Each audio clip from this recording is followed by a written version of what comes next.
Hello दोस्तों, कैसे हैं आप सभी लोग। उम्मीद है बहुत बढ़िया होंगे, बहुत जबरदस्त होंगे और पूरे तन मन धन से आप लोग रेलवे पे जुटे होंगे, लगे होंगे, मेहनत कर रहे होंगे। ठीक है दोस्तों, जैसा हम लोग भी मेहनत कर रहे हैं साथ साथ में।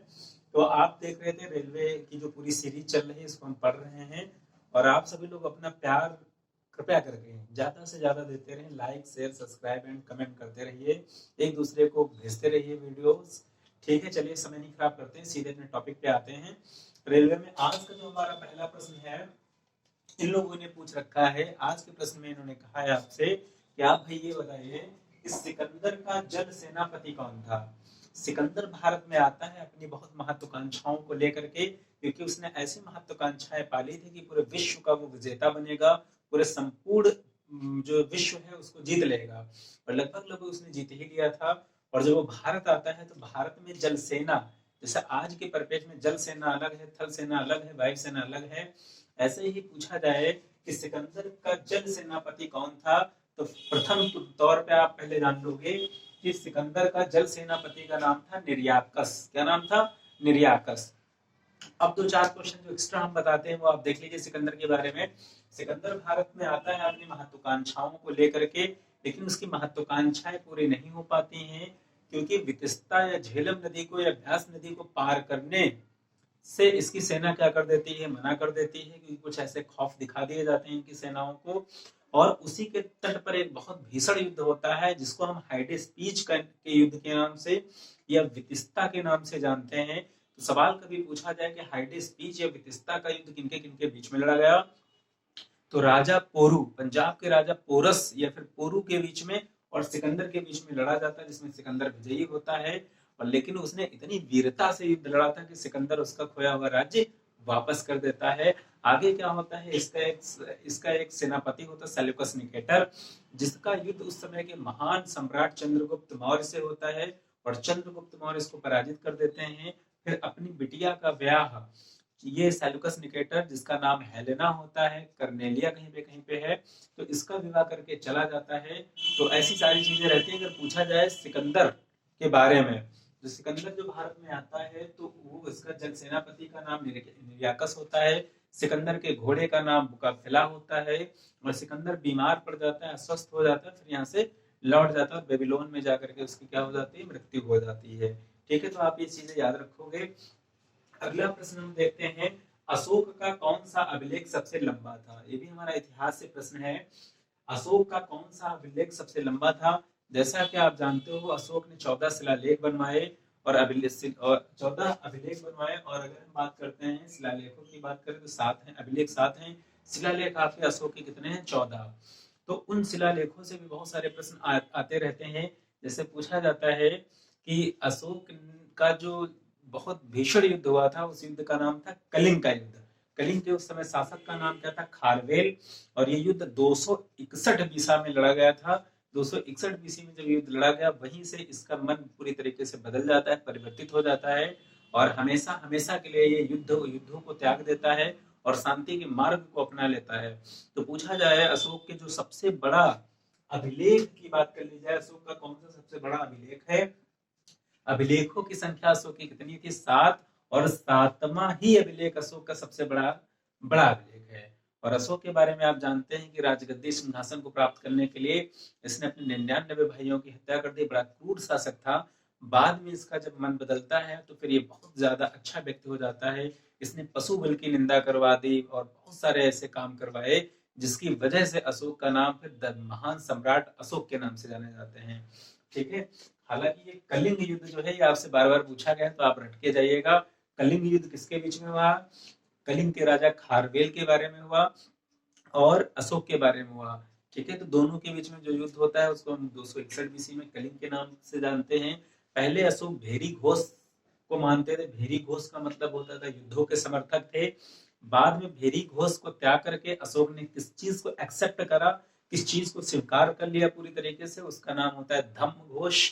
ठीक है, मतलब भेरी घोष की जगह धम्म घोष की घोषणा कर दी और अशोक पूरी तरीके से बदल गए। जब अशोका को हम पढ़ाएंगे तो बहुत अच्छे समझाएंगे। चलिए आगे हम देखते हैं, सती प्रथा का साक्ष्य सबसे पहले कहाँ दिखाई पड़ता है, कहाँ मिलता है। सती प्रथा को पढ़ने से पहले आप जान लीजिए, सती प्रथा वह चीज होती थी जब कोई भी पुरुष, जब कोई भारतीय पुरुष, चाहे वो युद्ध में समाप्त हो जाए या ऐसे ही समाप्त हो जाए, किसी कारणवश वो जब अपनी देह को धराधाम से त्याग देता था, ऐसी स्थिति में जो उसकी विवाहिता पत्नी होती थी, तो पत्नी क्या कर लेती थी, अपने शरीर का त्याग अग्नि के माध्यम से जला करके कर देती थी। यानी आग के ऊपर, चिता के ऊपर बैठ जाती थी और अपने शरीर को क्या कर देती थी, भस्म कर देती थी। ऐसी स्थिति को सती प्रथा कहते थे। काफी व्यापक थी भारत में इसका विरोध, इसको बैन, इसको समाप्त करने का प्रयास ईश्वर चंद्र विद्यासागर, राजा राम मोहन राय, ऐसे हमारे दिव्य पुरुषों ने किया है। और फिर धीरे धीरे धीरे धीरे धीरे धीरे धीरे समय बदलता गया, समय का चक्र काफी बलवान होता है। और आज के परिपेक्ष में देखें तो सती प्रथा बिल्कुल है ही नहीं, कह सकते हैं। अत्याचार की बात अलग है, जो घरेलू हिंसा शोषण की वजह से हो जाए वो बात अलग है। तो यहाँ पर आप देखते हो कि सती प्रथा का साक्ष्य सबसे पहले कहाँ मिलता है, तो एरड़ अभिलेख से। कौन सा अभिलेख, एरड़ अभिलेख से। यहाँ पे एक राजा होते हैं, उनका नाम, जो नाम दिखाई पड़ता है उनका नाम था भानुगुप्त। भानुगुप्त की कोई पत्नी रही होती हैं और उन्होंने सर्वप्रथम इतिहास में पहली बार क्या कर लिया, सती प्रथा। तो बार बार पूछा गया है कि सती प्रथा के साक्ष्य में कहाँ पे दिखाई पड़ते हैं, तो आप जब जवाब बता दोगे एरड़ अभिलेख में। और सती प्रथा जो करने वाली जो महिला के पति थे उनका नाम क्या था, भानुगुप्त थे। ठीक है, चलिए आगे हम देखते हैं अगला प्रश्न। किस महाद्वीप का अर्थ उदित सूर्य से है।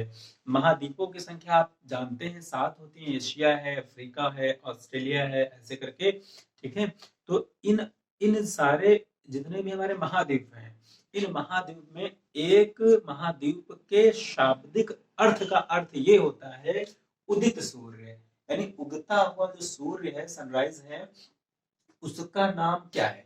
तो ऐसे महाद्वीप का नाम क्या है, एशिया।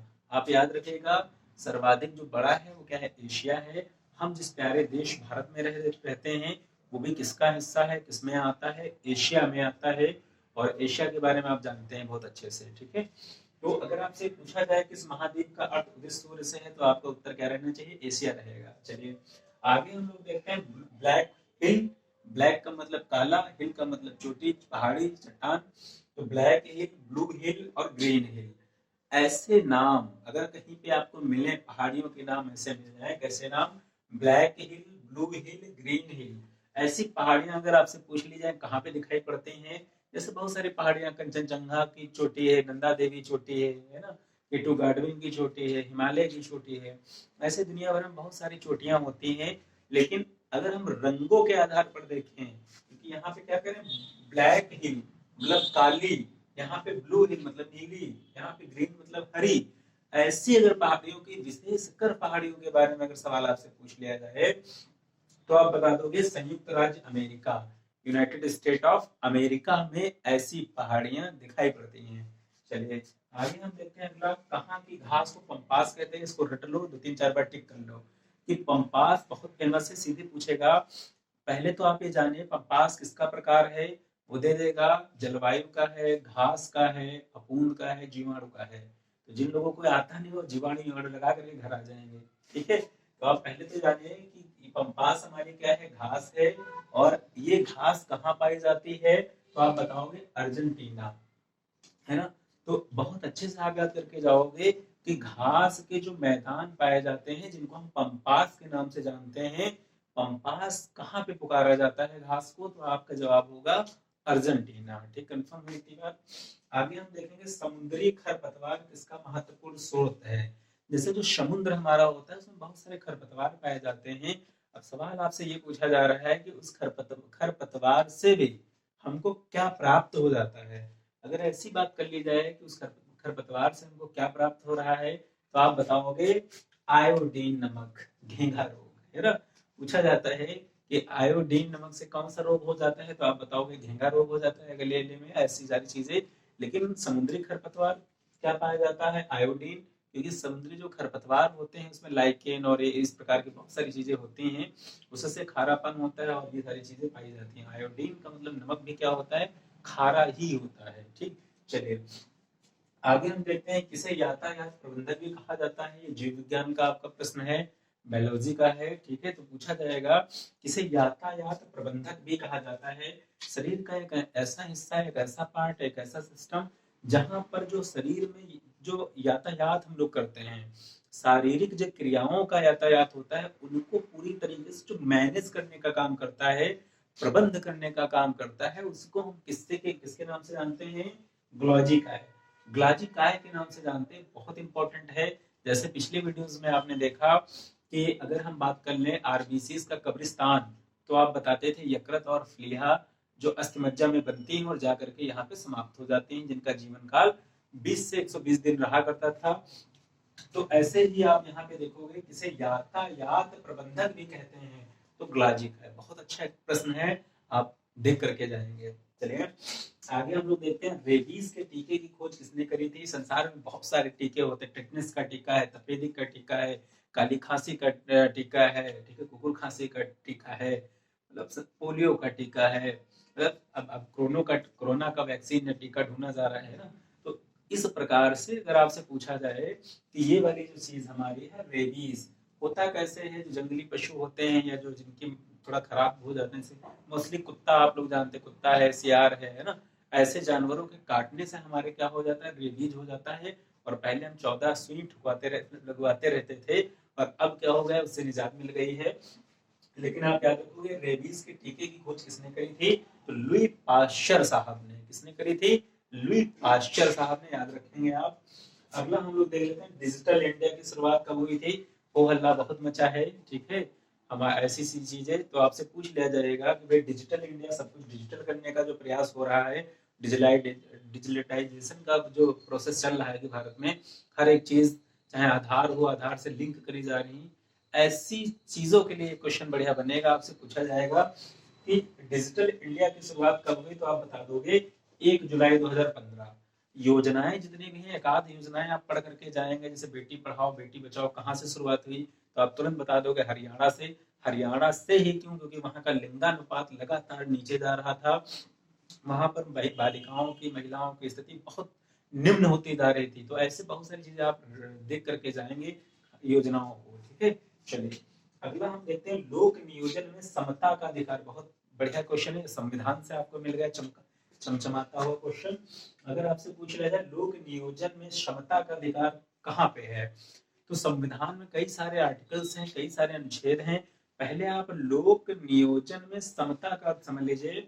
लोक नियोजन में क्षमता का अर्थ मतलब ये होता है कि जितने भी सरकारी पद हैं, सरकार में अगर आपको कोई भी काम करना है सरकारी विभाग में, तो उसके लिए अगर कोई विज्ञापन आता है, कोई वैकेंसीज आती है, कोई रिक्त पद होते हैं, तो भारत का सभी नागरिक, भारत के सभी नागरिक उसको एक समक्ष हैं, सभी फॉर्म फिल करेंगे। किसी को जाति धर्म मजहब के आधार पर हम उसको, ऐसा नहीं कि उसको वहां से खदेड़ देंगे, उसको बैठने नहीं देंगे, उसको एग्जाम नहीं देने देंगे, उसको गवर्नमेंट जॉब मिलने नहीं देंगे।